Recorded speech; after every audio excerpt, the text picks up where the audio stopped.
বিধানসভা নির্বাচনের শেষ লগ্নের আগে শক্তি প্রদর্শনে মহা বাইক র্যালি জলঙ্গি উত্তর ব্লকে।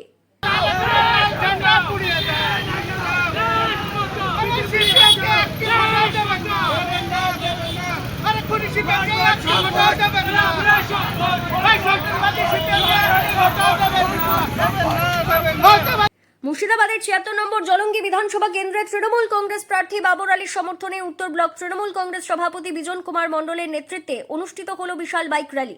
উত্তর ব্লকের ৫টি অঞ্চলে প্রায় ২০০০-এরও বেশি বাইক নিয়ে এই র্যালিতে অংশ নেন কর্মী সমর্থকরা, যা নির্বাচনের আগে এলাকা জুড়ে ব্যাপক সাড়া ফেলে দেয়। হুটখোলা গাড়িতে করে ব্লক সভাপতি বিজন কুমার মণ্ডল ও প্রার্থী বাবর আলী সাধারণ মানুষের দরজায় দরজায় পৌঁছে ভোটের আবেদন জানান। র্যালির পথে পথে সাধারণ মানুষের উৎসাহ, সমর্থকদের স্লোগান এবং জনতার উপস্থিতিতে যেন স্পষ্ট ইঙ্গিত দিল জলঙ্গিতে ঘাসফুল শিবিরের আত্মবিশ্বাস তুঙ্গে। আপনারা দেখছেন গ্রাম বাংলা নিউজ, সবার সাথে সবার পাশে।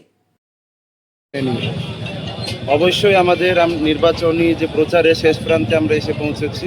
শুধুমাত্র আগামীকাল সন্ধ্যা ৬টা পর্যন্ত আমাদের প্রচারের সময়সীমা আছে। আজকে আমাদের জলঙ্গি উত্তর জোনের তৃণমূল কংগ্রেসের উদ্যোগে আমাদের যে 5টা গ্রাম পঞ্চায়েত আছে, 5টা গ্রাম পঞ্চায়েতের প্রায় সমস্ত এলাকায় আমরা পরিক্রমা করেছি আমাদের নেতাকর্মীদের সঙ্গে। তাদের মধ্যে যে উৎসাহ উদ্দীপনা রয়েছে, এটা আমাদের কাছে অত্যন্ত সদর্থক দিক। এবং আগামী দিনে আমি বারংবার বলেছি যে আমাদের দল খুব ভালো ফলাফল করবে এই জলঙ্গি বিধানসভা কেন্দ্র থেকে, এটাই আমাদের বিশ্বাস। আচ্ছা, এই 5 অঞ্চল ঘুরে কেমন উদ্দীপনা দেখলেন? ও খুব ভালো, আপনারা নিজেরাই দেখেছেন। এখনও পর্যন্ত সেই 3টে থেকে শুরু হয়েছে।